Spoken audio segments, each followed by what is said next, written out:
I'm extremely well. Thank you for having me here. Yeah, I'm glad. Thank you for coming. I've been listening to you a bunch lately because it seems you've been, I've appreciated your content for a while, I should say, but lately you've been getting more worked up as the world is getting increasingly, insane. And, we're all watching this and wondering, one, man, what the hell is going on? And two, what to do about it, right? And so Yeah. hopefully today we can discuss a bit about those two things. But first, maybe for people that aren't familiar with you, if you can introduce yourself briefly. Excuse me. Yeah. My name is George Gammon. I started a YouTube channel. It took me a long time to figure out a name, but the name was Gammon, very creative. And that was, I believe, July or August of 2019. And then in 2020, prior to the whole cerveza sickness thing, I started a show called the Rebel Capitalist Show. The main thrust of the YouTube channel were whiteboard videos and just explaining macroeconomic things that were kind of happening. We're going over the repo market and QE, the yield curve, and the real estate market. And then I started interviewing people that I really respected in the macro space and entrepreneurs and people who value freedom, libertarians. I've interviewed Ron Paul as an example, Tom Woods. And that was called the Rebel Capitalist Show. So what we did is we just ripped the audio for that. Now we turned it into a podcast that's on iTunes and Stitcher, and that gets something like 50,000 downloads a week or something like that. And then more recently, I started another YouTube channel called Rebel Capitalist. And this is where I go on live, just like this, maybe sometimes even 7 times a day. I did one the other week Holy where shit. I did 7 videos in one day, probably overexposing myself, but we're just really talking about macro, but we're also talking about what's happening in the world, news. It's almost like Zero Hedge, where it's just freedom, liberty, but then finance, investing, gold, Bitcoin, crypto, etc. Yeah. I'm looking behind you. I see The Road to Serfdom. I see 1984. I see Economics in One Lesson, Atlas Shrugged. Has Yeah. that sort of libertarian freedom bent always been something that has kind of animated your work and your philosophy, or has it emerged more recently in response to, let's say, the opposite emerging in the world? No, I've always been very skeptical of authority. I got in a lot of trouble when I was a kid, and I almost flunked out of high school. But What I was kind of always trouble? fighting with teachers and just always fighting with authority, just for whatever reason. What was funny is we never talked about politics in my house at all. I think I had one conversation with my father, and this is, when he was really up there in years. And I said, we were watching some show, and I said, Dad, what was your favorite or your favorite president? And my father was very old. He was born in 1914, and he was in flew planes in World War II in the Philippines, and so he had seen a lot of presidents in his day. And he looked at me, and he always called me Georgie boy. He says, Georgie boy, none of them. I said, well, what do you mean none of them? There's got to be one that was your favorite. It's like, nope. I said, why don't you at least have a favorite president? He looks at me and says, because they're all crooks. but fast forward to 2000, I think 9, and he passed in 2005. But 2009, we had a family reunion. Now, most of these cousins and aunts and all these relatives, I had never seen most of them. And then the ones that I had met, just maybe twice, when I was a little kid. And obviously, we weren't talking about politics. But what I found fascinating, and this was a Gammon family reunion, by the way, on my dad's side. And there were probably like 100 or 150 people there. And as you kind of go out and meet with everyone, almost every single one of them was libertarian, but yet none of us had ever talked to each other about it. And I found that really kind of fascinating, that just the way the Gammons are hardwired for some reason. We just value liberty and freedom at birth. Running through your vein. Did you talk to any of them and ask them, why they felt that way? For you, it seems maybe kind of obvious if your dad kind of imprints you with that disregard for the institution of the presidency or the authority or the characters that were there, you kind of get it, right? But was there any kind of thread that connected all of your relatives like that? I don't think so. It's just the way we were raised. We just all really value our not just the liberty and freedom, but we value that mindset of just being kind of the rugged individual and self-reliant, and not taking handouts from anyone. And just, if you got problems, you just pull yourself up and you kind of dust yourself off, and you just work harder. And that was kind of instilled with me at a very young age. And I think that was instilled with a lot of my relatives, because at some point you kind of come from the same family tree, and that's passed down from generation to generation to generation. So I think that's kind of why we're leaning that way in the first place. Yeah.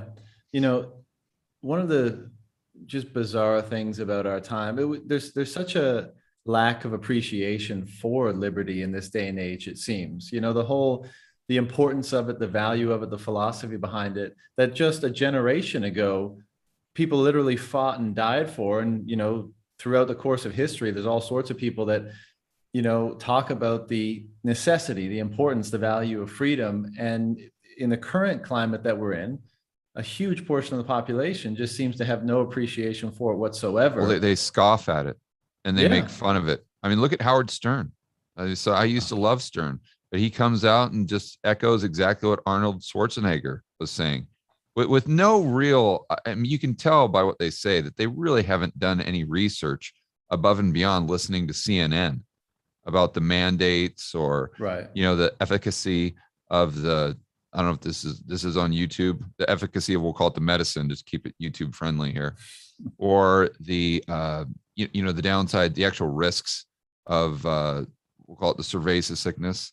There's no intellectual debate. You can tell they haven't really gone to the extent of researching it. And it's pathetic when you hear these people that have, well, I would say used to have large followings, just say, freedom be damned, that, F your freedom, I think is what Howard Stern said. And Schwarzenegger said something to the same, with the same effect. But I think the good news there is that those guys they're old news. They're antiquated. I don't think they have the pull that they used to have, although they're obviously very famous individuals. I think the Joe Rogans of the world have a far greater influence than Howard Stern does now. And, fortunately, there's people in that camp that believe in individualism. And, I was at the New Orleans Investment Conference last week speaking. And one of the things that you see playing out, and I see this on my live streams as well, we've gone into this day and age where I don't think it's about Republican, Democrat, blue, red. It really doesn't have anything to do with it. There's really two camps, and the two camps are you pro authoritarianism, or are you pro individualism? Yeah, that's really the two groups of people that are kind of forming right now. And thank goodness there's people like Rogan that obviously are anti-authoritarianism, regardless of what they believe on about welfare or UBI or any of those matters. Yeah, I mean, I agree. They'd never characterize themselves that way, right? But they would, they're part of the collective, and they believe in making decisions from a collective point of view rather than from an individual point of view, right? And I agree. Yeah, but that's authoritarianism and central planning. I mean, I was doing a live stream last night, and you've got to think about the mindset of someone who believes in central planning. Someone who believes that government should have more power and control. What is their rationale? And they would admit this. They would say, well, we just can't let the individuals in society make their own decisions. Well, we'll use the mandates, the medicine mandates. I mean, the premise for that is people are just too dumb to make their own decisions. Right. So we, the intelligentsia, the enlightened group, the politicians, we need to force them to do X, Y, and Z for not only their benefit, but for the benefit of society at large. because we're just smarter than they are. That's the premise of central planning. And that type of mindset goes straight back to eugenics. We forget in the United States that that was a very dark part of our history in the early 1900s. And that you can, I'll try to keep it YouTube friendly, but there was a very, we'll call him infamous politician in Germany in the 1930s. Hopefully you guys know who I'm referring to. He wrote a book that is very well known. And in his book, he basically thanked the United States for enlightening him and opening his eyes on eugenics. And obviously he took that ball and ran with it. And we even have Supreme Court decisions in the United States here. I would reference the 1927 decision with Buck versus Bell, where the Supreme Court actually legalized eugenics and forced sterilizations. So that's been a part of the U.S. history, and we look back on it in just horror. We cannot believe that we actually did something like that in this country. But yet, if you look at the mindset, it's the exact same. The people who believed in eugenics, that was their argument. Well, there's a group of people that are just better than the other people genetically, or for whatever reason. We're just smarter, we're better for these reasons. Therefore, we need to force sterilizations on the 3 generations of imbeciles. And I'm using that word intentionally because the Supreme Court justice who argued, when they make the decision, who argued for their case and explained it, that's what he said, literally. He says, we need to end 3 generations of imbeciles by forcing them to become sterilized, right? Taking on a medical procedure. And so, again, why are they doing that? Because they believe that there is a group of people that are intellectually superior to others and therefore need to make those decisions for the quote unquote imbeciles. Okay. Well, it's exactly what we're doing today. Exactly. That the state of New York, or de Blasio, let's use New York as an example, is coming out and saying, well, we're going to have this mandate. Why? Because those imbeciles out in the real economy, they're just too dumb to make their own decisions. And us smart people, we need to control what they do and micromanage their life. Look at the Biden administration, same mindset. They're coming out and say, well, if you have over 100 employees, well, you need to have this mandate. Why? Because you stupid entrepreneurs are too dumb to do it yourself. And your employees are too dumb to go down and voluntarily inject a foreign substance into their veins. So because we're so much smarter than they are, we need to force them to do it. This is the mindset of the central planner, whether they like it or not, whether they're willing to admit to it or not. And that is rooted in authoritarianism. And you go back throughout history and you can see where that road leads. And it never ends well. And there's no reason why we should think that it will end well today unless we're able as a group to get off this road to serfdom, call it. And that's the good news, is that if you break things down the way we just did with people who believe in authoritarianism and people who believe in individualism, especially in the United States, I would argue that there are far more people that believe in individualism than authoritarianism. But unfortunately, right now, they're the people who are kind of calling the shots and trying to steer the mainstream narrative through sensationalizing what's happening, through spin, and through censorship. And one thing I'd encourage the people listening to this right now to ask themselves is when you go back and look at history, were the people who were in favor of censorship in the past, were they the good guys or the bad guys? A pretty simple question. It's such a good question. Yeah.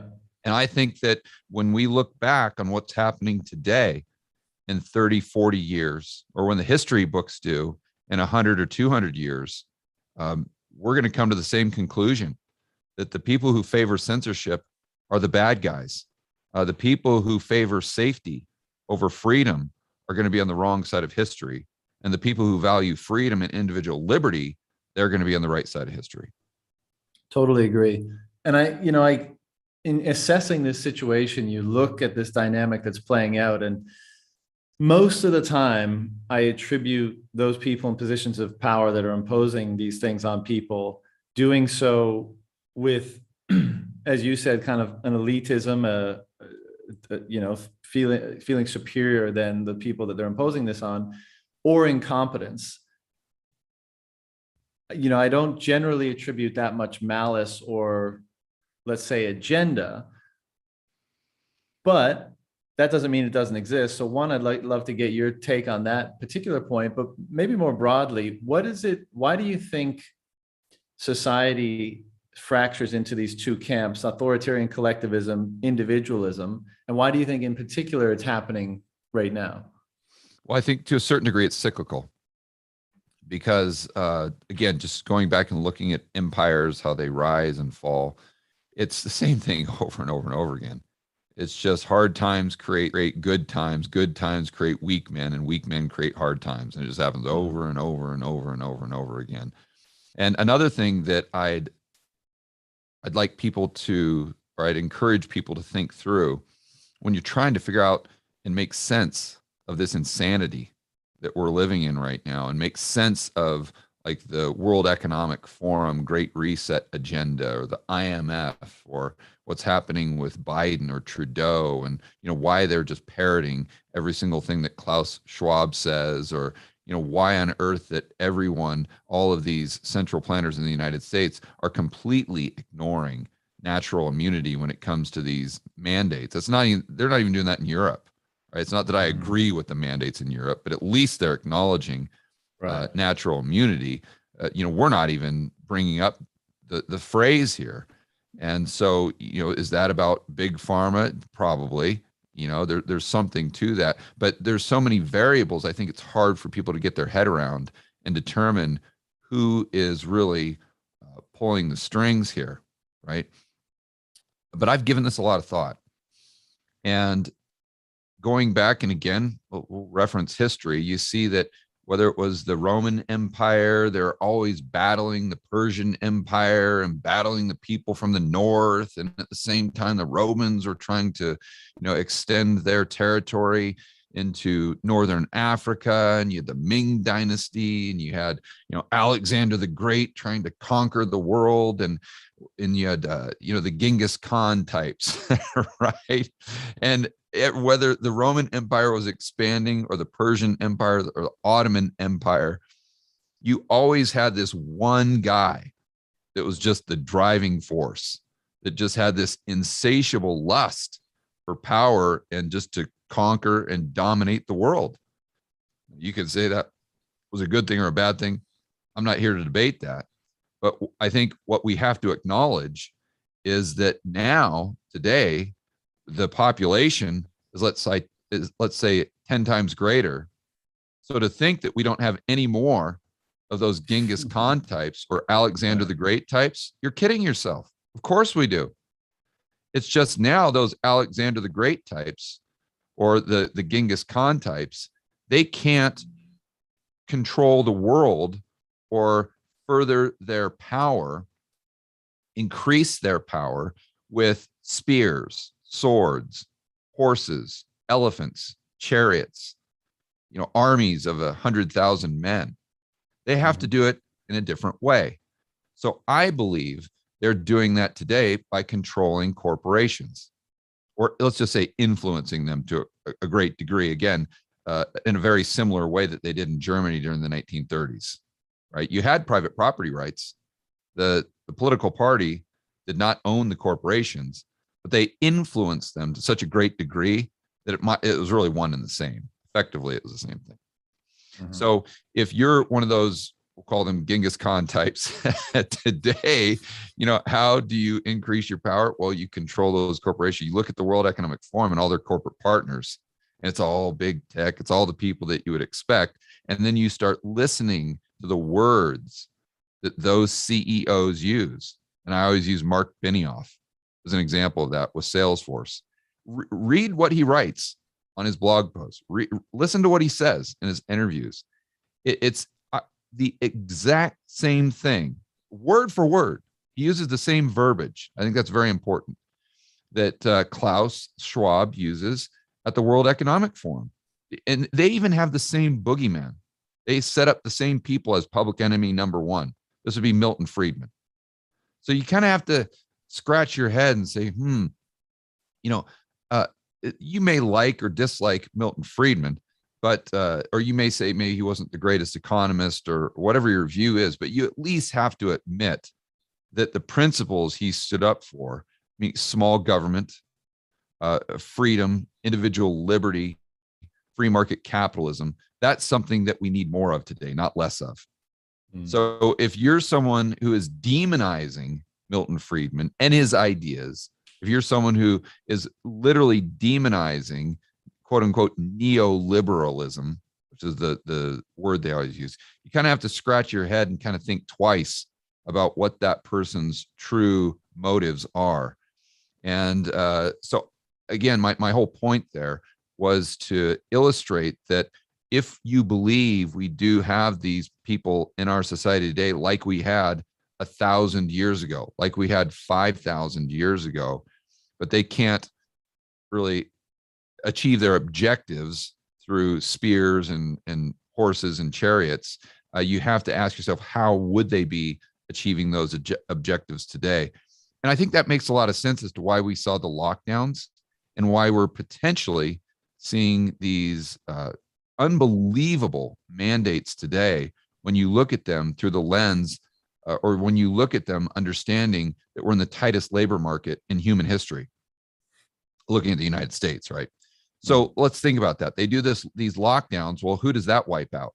That wipes out the small business. Okay, well, now we still have some mid-sized businesses at play. Maybe they got PPP loans. Well, how do you wipe them out?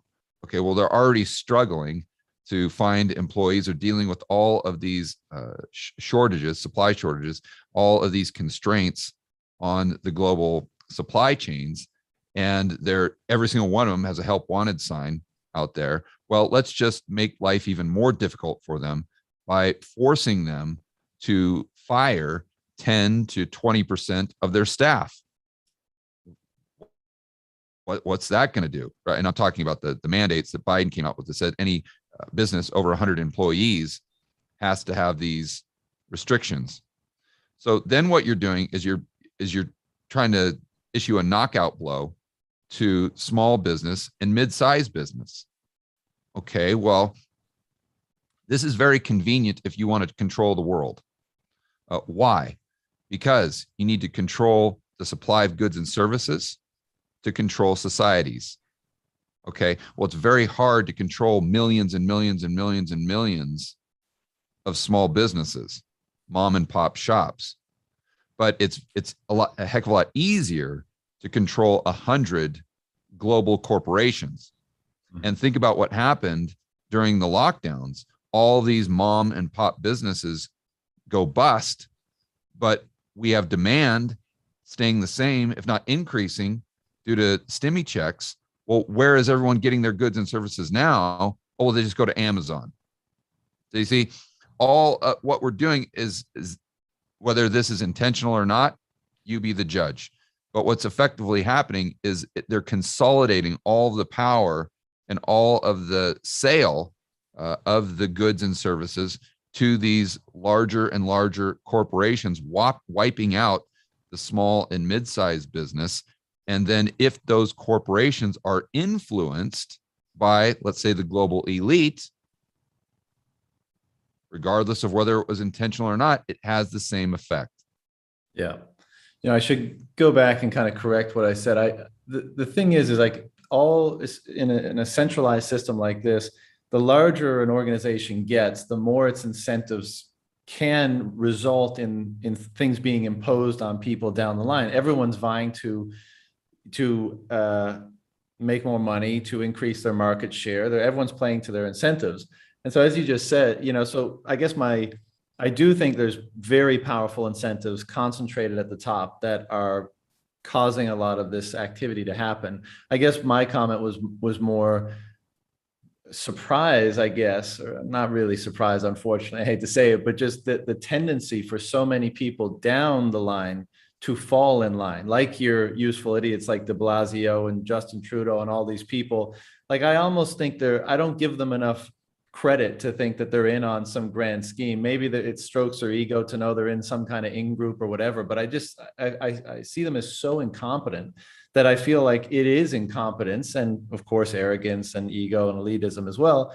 They get them to think that what's happening is actually what should be happening, and they don't, their ego causes them to think that what they think should happen is what should happen. And that's part of the problem with these institutions and the power that they have. But in the case of something like Amazon, I mean, you think about it, lockdowns, like, as you said, lockdowns and stimmy checks, that's great for Amazon. Mm-hmm. So when their lobbyists are in Washington, they may not be part of some big cabal, but they may just sit around the boardroom table and be like, guys, you want our lobbyists to kind of nudge on this lockdown stuff? Because don't forget Bezos bought the Post. Right. And so, like, because that's going to mean 10 billion to our bottom line this year, or whatever it is, right? And so and this all comes back to the size and influence of government creating those incentives, right? Because if Amazon couldn't go to that centralized government and say, hey guys, lock it down because we're going to make a ton of money, then they wouldn't. That's right. But the fact that institution is there and it has so much power, inevitably those market actors that get to a certain scale and influence, they're going to be knocking on that door to try to get it to play to their incentives. And that's where you get all this crazy. Same with the pharma companies, same with, all big companies, they all play that game, and usually to the detriment of the liberty and ultimately the lifestyle of the individual. Yeah. If you think about the solution for a lot of the problems we have today, people just glance over it for whatever reason, but it's really smaller government. Yeah. I mean, you always hear how bad lobbyists are. Okay, well, just reduce the size of government and you're not going to have an issue with lobbyists, because the government isn't going to have any control or power. So why would any of these corporations try to leverage that? They wouldn't. Also, we have this, and everyone on the left and right, and I don't know why, but they have this idea that the way to fix government is just to get the right guy or girl in there. And if I just had my guy or girl in there, we'd be off to the races. Right. No. And why is that? Because the larger or the more power government has, the more it's going to attract people who desire that power. It's going to attract people who want to have control over other people. See, I always use the example going back to, let's say, the early 1930s in Germany, and the political party that I'm referring to, they won the election in 1933, as either 33 or 34. But the individual that won the election, we all know who I'm referring to. You have to ask obviously this person was a sociopath. Obviously this person was one of those Genghis Khan types, one of these people that have an insatiable lust for power and control.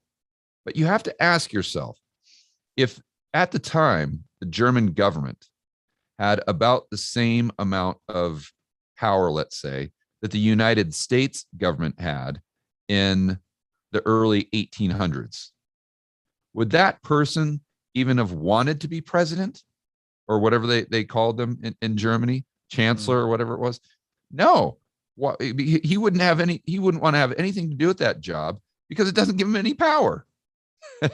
So the only way to get better politicians long term and consistently is if you reduce the amount of power the federal government has. I mean, just look at the group of politicians we have now compared to when we had very small government.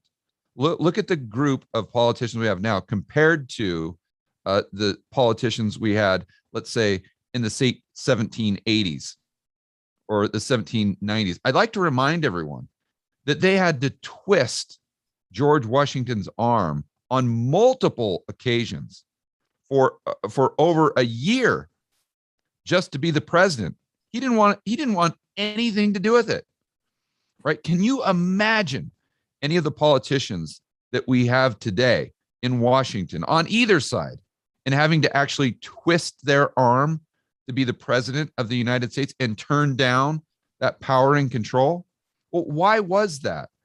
it's not that people back during that time just were morally and ethically superior to the people that we have in the United States today. It's just that government attracted a completely different group with different priorities and a different mindset. You see? So if we want to go back to the times when we had politicians like George Washington in office, we're not going to get there if we keep government the same size, because we're not going to have any options that are like George Washington. We have to reduce the size of the federal government back to what it was, let's say in the 1800s. And then magically, what you're going to see is we get a lot better politicians as a result. Sure. But this is the age-old problem. How do you stop a government from growing? And this is where Usually Bitcoin collapse. might enter the conversation. Yeah, usually right? collapse. And that goes Sure. back to that cyclical process that I talked about before, where hard times, make strong men and whatnot. And I think it's blatantly obvious that we're in the part of that cycle where we have had the good times that have created the weak men, figuratively speaking. And that's where we are in the United States today. So unfortunately, these weak men, or the weak society, has inevitably, if history is any teacher, is going to create hard times. And then, and only then, will the phoenix be able to kind of rise again and take our society to the next level. But you've got to go through some growing pains, if you will. And I think right now, although it's not a foregone conclusion that we turn into some sort of authoritarian, totalitarian police state. We've been on the road to serfdom, if you will, quite a few times in the United States. And we've actually hopped off the road, thank goodness. And I always reference the 1940s. And most people don't realize this, but the reason Hayek wrote The Road to Serfdom was to offer a counter narrative to what he saw in the United States. And that was this push towards central planning, because we won the war with central planning. And therefore, why on earth can't we run the economy? I mean, it worked so well defeating the Nazis or the Japanese or whatever. So why wouldn't it work just as well micromanaging the economy from a central platform, right? This was the narrative that was extremely popular in the United States after World War II. So Hayek wrote The Road to Serfdom as a counter narrative, and he pointed out after the fact that the United States was able to kind of wake up and see the direction they were headed and kind of get off that road and back on that path that valued freedom more than they valued safety. Same thing in the 1970s and the late 1960s. You really had a push towards socialism. And that's when Friedman really came up and started talking about it, and doing the Free to Choose series, and doing all those college tours and whatnot in the 1970s. He was on Donahue and just really trying to, and he's writing books about it, of course, really trying to spread the message. And obviously there was a lot of people part of that movement, but Friedman was massively influential. And as a result of Friedman, you had Reagan, you had Thatcher. Now, I'm not saying those two individuals were perfect by any stretch of the imagination, but the good news is the United States was once again able to get off that road to freedom, that road to serfdom, and back on a road to freedom. And I don't think that, myself or any of us on YouTube, that content creators are at the level of a Friedman or a Hayek, but I think collectively, as a group, with the power of the internet, we can be, and we can change the narrative just like they changed it in the 1970s and the 1940s. And I think economically, we will have to go through some hard times. I'm not saying we can get off that path because it's the heroin addict. The only way for them to get better is to go through the withdrawals. There's no easy way to do it. But I think that we can go through kind of that recession, if you will, to get out all the malinvestment and the misallocation of resources while at least maintaining the freedom we have enjoyed, that we have grown up with, at least in my lifetime in the 70s, 80s, 90s, and what we saw in the early 2000s. And I think that's the best case scenario. We've got to go through a debt deleveraging, whether it's going to be a deflationary deleveraging or an inflationary deleveraging. There's no way around that. But if we can do it while maintaining our freedom and liberties, I think that's going to be a win. Yeah, I think two things, as you're saying all this, that stand out in my mind that really make this, because as you say, this recurring cycle seems to recur, right? And two things are different this time. One is there's Bitcoin, right? And we can break into that in a second. There's a money that the government cannot co-opt, or seems very unlikely that they can co-opt it. And to what degree does that stop that inevitable process of government being established, even under great principles like it was in the United States? But power corrupts, and absolute power corrupts absolutely. You get control of the money printer, and then the whole thing goes to shit. What happens if that is no longer the case, and that can be stopped? But simultaneously, I guess on the bad side of this equation, nuclear weapons exist in the world now. And when things get hairy, and when you get economic collapse and breakdown all over the world on a global basis this time, because the world is so connected, interconnected, trade, et cetera, the desperate moves that typically come out of those circumstances that lead to wars and conflict, et cetera, how does nuclear weapons being a part of the calculus change, the dynamics of the situation this time around? So I don't know if you have comments on those, but I'd love to, obviously in the Bitcoin space, we put a lot of weight in the idea that once you get money out of the hands of government, as Hayek has that famous quote about, that's a major step toward avoiding a lot of the pitfalls that you just articulated. So what are your thoughts on those two things? It is, but I don't think it gets rid of the cycle. And this was back in 2020. I had this quote that I put out on Twitter. It was a quote from me, but I put it on Twitter. It's something to the effect that perfect money that is owned by imperfect human beings in an imperfect world, although it is perfect, it will always behave imperfectly. Mm-hmm.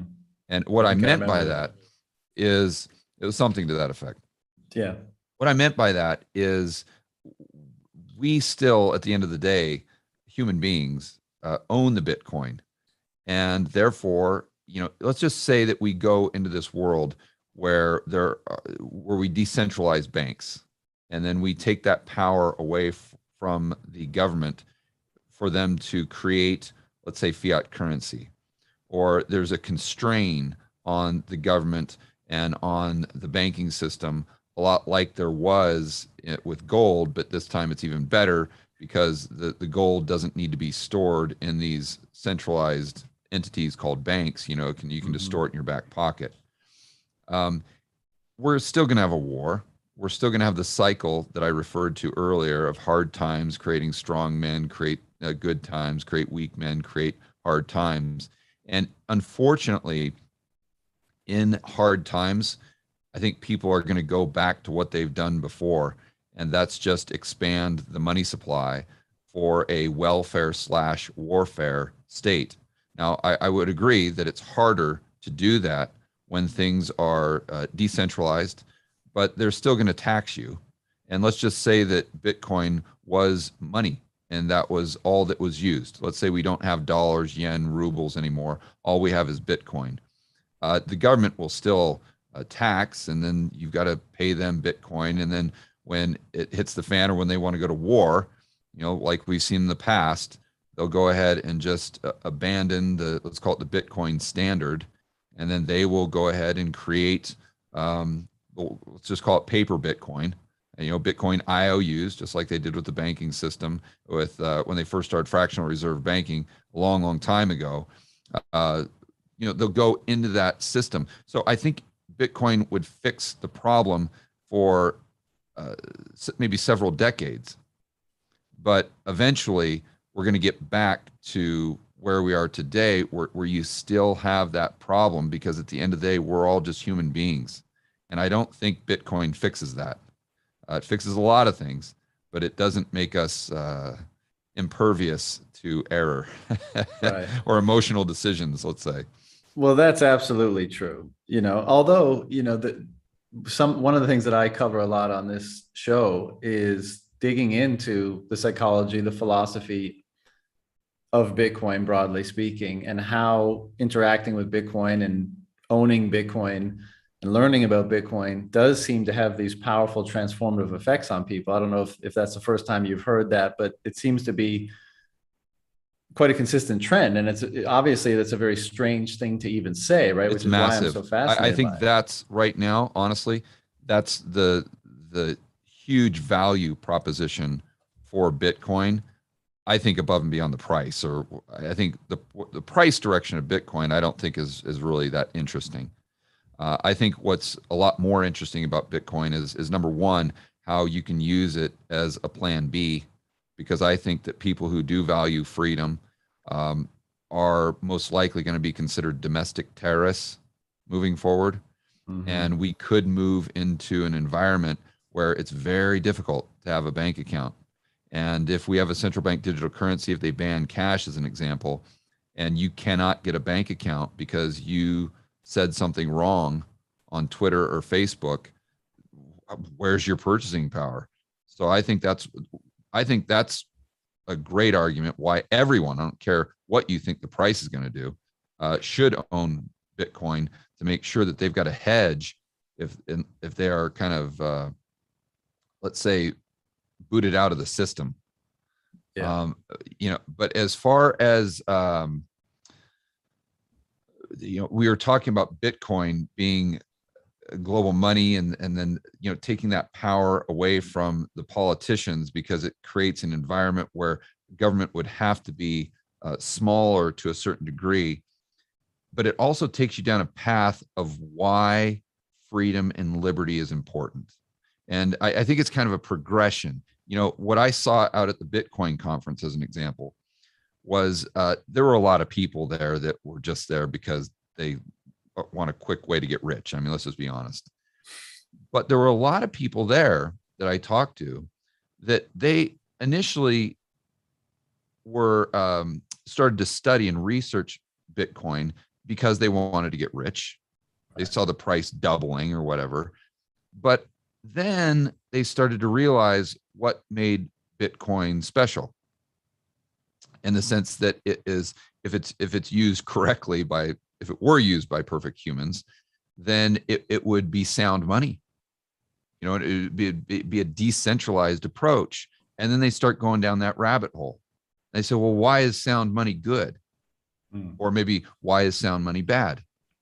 And then that leads them to maybe the Austrian School of Economics. And they start to understand that better. And then from there, they start to understand why individualism is something we should strive for, why we should value freedom more than we value safety.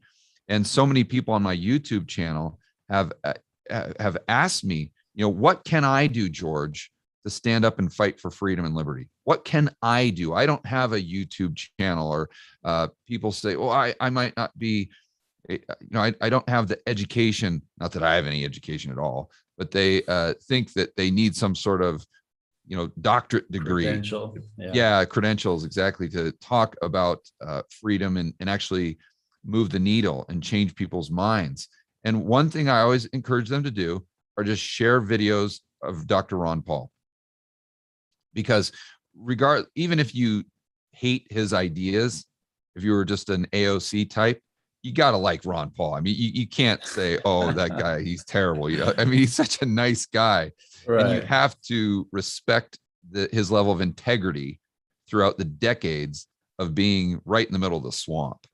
And I think everyone, even, Hillary Clinton, had nice things to say about Ron Paul. That I think she said this, where she was saying that, she respected the fact that he was very principled in how he would always vote and whatnot.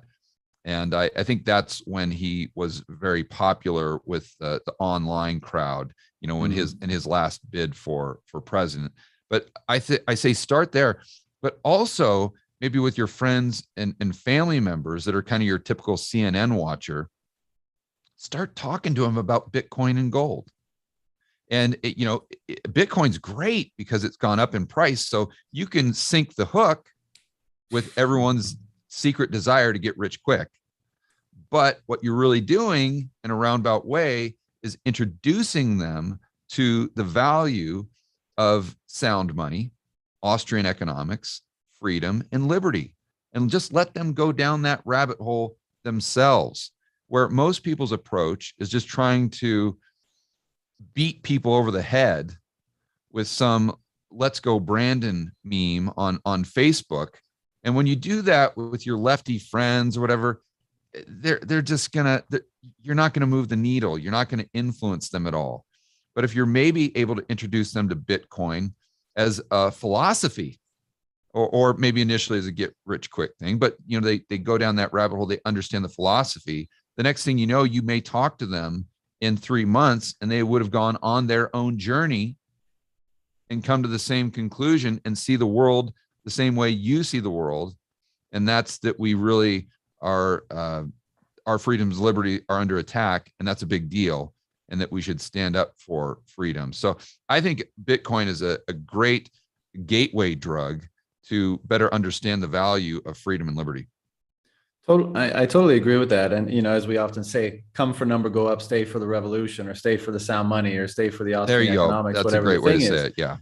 And I think the Bitcoin, myself and the hardcore Bitcoiners, another element of all those benefits you get from going down the Bitcoin rabbit hole is a renewed sense of hope. And, perhaps there's nothing more transformative to your individual perception and your own contentness and happiness in the world than thinking that something better lies ahead in the future. And, what you said about this not resolving those cycles, we'll have to wait and see, those cycles of hard men creating, or good men creating good times, or strong men creating good times, and that whole thing. Yeah. I mean, that may very well still play out, because you get, even if you generate really great times and they're very well established, well, then the next generation is living in comfort and they're going to forget. And they're going to forget. Right. See, let's just say that we have this Bitcoin movement that's all around sound money and small government. And let's just say 30 years from now, society is far richer and has a higher standard of living as a result. Well, those kids, they're not going to remember the revolution. They're not going to remember the beginning of Bitcoin. They're not going to remember the diamond hands. They're not going to remember the Ron Pauls or the. No, but the question will be, how much can they fuck it up, right? Because if the money, if the money can't be co-opted, if it can't be confiscated. It can. If you're using gold, Bitcoin as base money, they can still, just like they did with gold, they can still have IOUs on it. Well, then it's a matter of best practices. If you're not verifying your own transactions, then you're. Yeah, but the government still has Bitcoin because they're taxing you. And they could, but the point is like, it's still a different landscape. It's an altogether novel landscape. Human psychology and human behavior the similar things may play out, but what we have to contend with in our relationships with one another, economically speaking, through the money, will be, this is the contention of Bitcoiners. So what I'm getting at is, Sovereign Individual talks about the logic of violence and how that changes. And when you can't just as easily steal from people, how much violence and aggression do you get in society? How much does it get built into the political system, et cetera? We don't have the time to really rip into that right now, but let's just say that I think the circumstance will be fundamentally different. And what I was getting at is like, and I met a lot of these people at the Bitcoin conference too, that renewed sense of hope. Right? When you looked out in the world, maybe in 2008, you think, oh my God, this is so fucked up. How are we ever going to change this? And then with 2020 and lockdowns and mandates, you're like, we're going way off the rails. That sense of hope is keeping people invigorated with a sense that, no, I can see this through. I can build into this. I can, protect myself, my family. I can establish freedom, or at least I have a strong enough weapon that I'm motivated to fight for it. Because otherwise I might just give up in the face of all this madness. But I think people need to be realistic about it. And what I mean by that is, regardless of how much Bitcoin you own, I think you need to realize that you're going to be poorer in the next few years. Uh, you just are. And if you How don't so? come to that conclusion, then I think if Can you you're not explain that looking at, one? what's that? Can you explain that a little bit? Sure, absolutely. So I've went down to my local Whole Foods the other day, and I go there all the time, and their shelves have openings everywhere. You know, they have Mm. probably 20% fewer goods than they had in 2019. So it doesn't matter how much Bitcoin I own. Doesn't matter how much my net worth is. Doesn't matter how much gold I own, how much silver. That doesn't matter. I don't have access to the same amount of goods and services that I had in 2019. And unfortunately, at the end of the day, well, not unfortunately, I think this is the way it should be. But at the end of the day, wealth is not a measurement of how much Bitcoin you have. It's a measurement of how much goods and services you have access to. And unfortunately, regardless of what happens to the price of Bitcoin over the next 2 or 3 years, I believe that we are going to have access to a lot fewer goods and services. Therefore, people need to be prepared to be poorer and have the standard of living for society in general go down as a result, regardless of what the nominal price of your portfolio is doing with the assets you own. Right. George, last two questions because we're coming up on time here. But what I was coming around to on the hope piece was just that if you don't believe that, you know, the characteristics of Bitcoin really materially alter kind of the course of human history, right? So a lot of the dynamics we've touched on are fundamentally altered, if not completely done away with. What is it that keeps you hopeful about the future, and how do you maintain a perspective in light of all of this craziness that surrounds us all the time now? How do you keep striving toward a better day, you know, on the horizon with that type of perspective? And then number two, just practically speaking, if we have any time left over, you know, if you're anticipating this decrease in wealth because of the interruption in production and services and dislocation in the And economy, central planning. Yeah. yeah, and that being the cause to it all, how are you planning on weathering the next couple of years in that kind of environment? So it goes back to what I was saying, that I believe there are more of us than there are of them. And what I'm talking about specifically is people who believe in individualism, and that should be the focus of a society is the actual individual and their rights. And there are a lot fewer authoritarians. And if you go back and look at just not just US history, but history in general, you'll see that there have been many times when the masses have stood up and they've won, and they've said, you know, we're just not going to take this anymore. Now, that said, you know, a great example would be the Berlin Wall. Let's use that, right? So the people were just basically locked up in a cage, very similar to what we see in Australia right now. In fact, I would argue Australia is even worse than East Germany was when they had the Berlin Wall. But let's just say, you know, you're there, Berlin Wall. You've been living under this totalitarian police state for the entirety of your life, and there was a certain point where hundreds of people, although everyone felt the same way, there were hundreds of people that said, you know what? I don't care if I get shot. I value freedom more than I value safety. And I'm going to go right out there and stand at that wall. And regardless of what the guard says, I'm going to stay there. I'm not going to move. And first you had a few hundred people go out. But then what happened is thousands of other people saw them do that. And they said, you know what? If they can do it, I can do it. And I'm sick and tired of living under a police state, just like my fellow Germans. And if they can do it, I can do it. I'm going to go out there as well. And then you have thousands of people, then tens of thousands of people going out to this wall. And it gets to a point where these guards, sure, they have the guns, but for every one guard, there's 2,000 people that are pissed, by the way. And so if you're the guard, what do you have to drop the gun. They drop the guns, the wall comes crashing down. But what happened after that? Did they have, you know, just this magical economic boom in the next 2 or 3 years? No.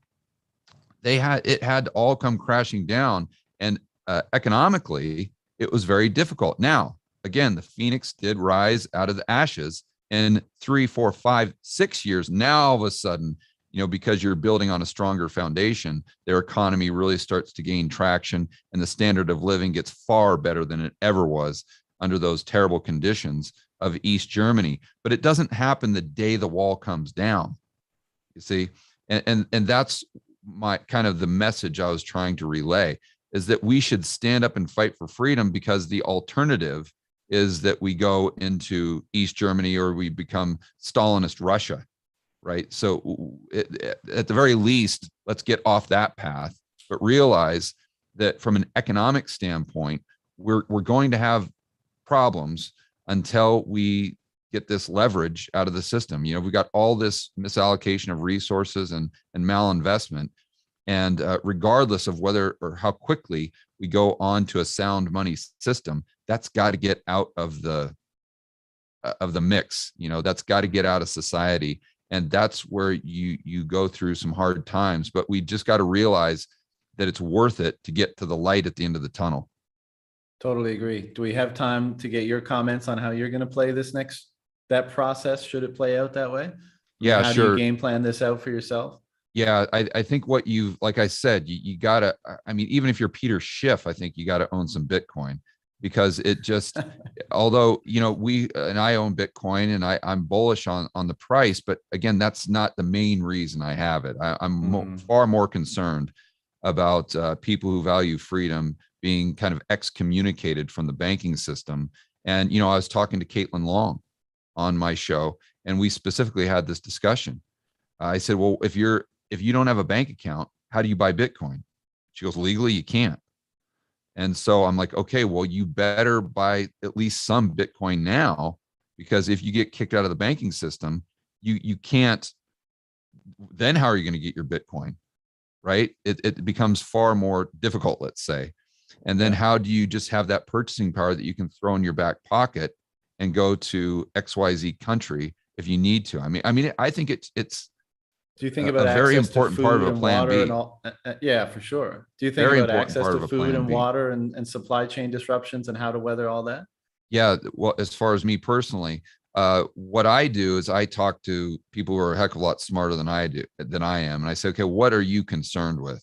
Especially hedge fund managers, because they really can't. They don't have time to be biased for one political party or the other. They have to just pretty much call it like it is.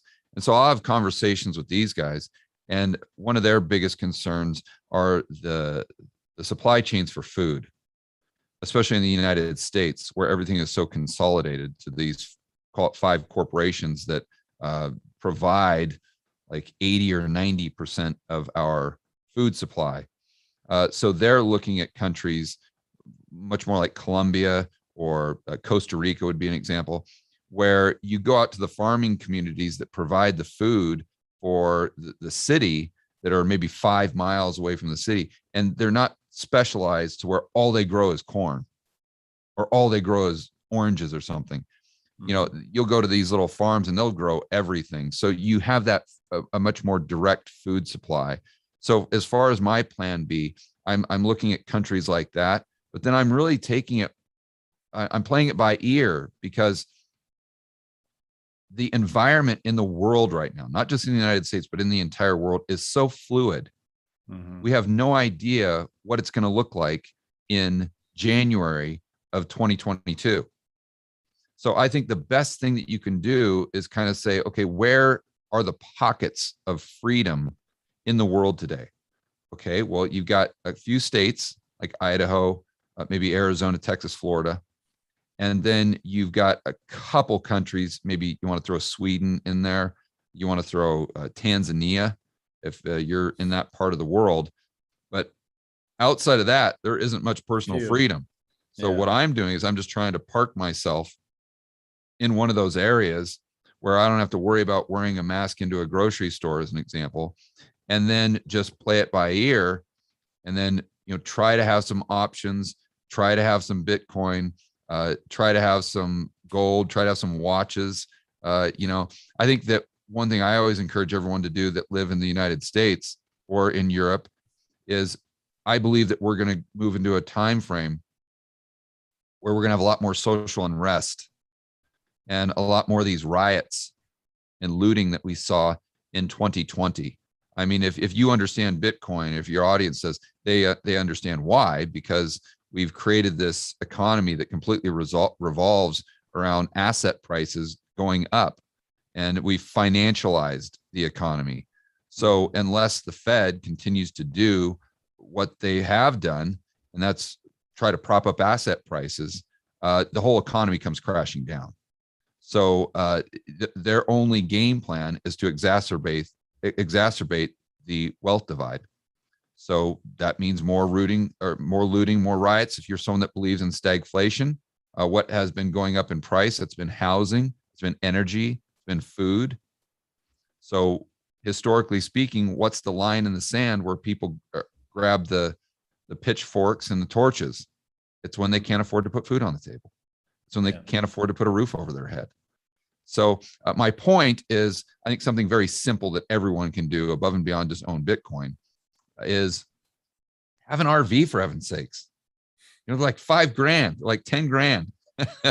Take a little bit of your Bitcoin or take a little bit of your cash, better take a few of your dollars and buy an RV with a good diesel truck, have it parked in your driveway. And you know, people kind of laugh at it, but they weren't laughing at that back in 2020 when BLM or Antifa was rioting in your local area, and you've got 2 kids that are under the age of 10 and a wife or a husband that you want to protect. You know, you just throw them in there, you go up to the mountains or whatever, and at least it buys you time to say, okay, what am I going to do next? Another thing I'd strongly encourage your viewers to do is look yourself in the mirror and decide what your line in the sand is for the government. Like, as an example, let's say you've got some viewers in the state of California and they say, I know it's bad here. I hate Gavin Newsom just as much as the other guy. I know taxes are bad here, but my family lives here. My kids live here. I have my whole network, my social network, if you will, is all right here in California. I've lived here my entire life. There's 3 generations of Gammons or Johnsons or whatever that live here. And it's going to have to get really bad in order for me to leave. Okay, great. But there is a line in the sand that needs to be premeditated. You have to say, okay, what can the government do that would force me to move to Texas or Florida? Because if it's not premeditated, then what you'll notice is that line in the sand keeps getting pushed further and further and further and further away as the government becomes more and more draconian. I mean, we see this happening right now in Australia. If I would have told those people that what's your line in the sand in 2019, if they would have even thought about it back then, they most likely would have said, once the government locks me in a cage and won't let me out for more than an hour a day. That I'm guessing that would have been a lot of people's line in the sand, right? Yeah. So if you have that, and if you think through that rationally, then you set up a game plan for, if that does happen, I'm going to do this, this, and this. Then once they cross that line, if they do, then you can just rationally say, okay, I decided this 5 years ago, or I decided this last year or 6 months ago, whatever. I'm going to go ahead and start executing my plan B. And it's not going to be reactionary.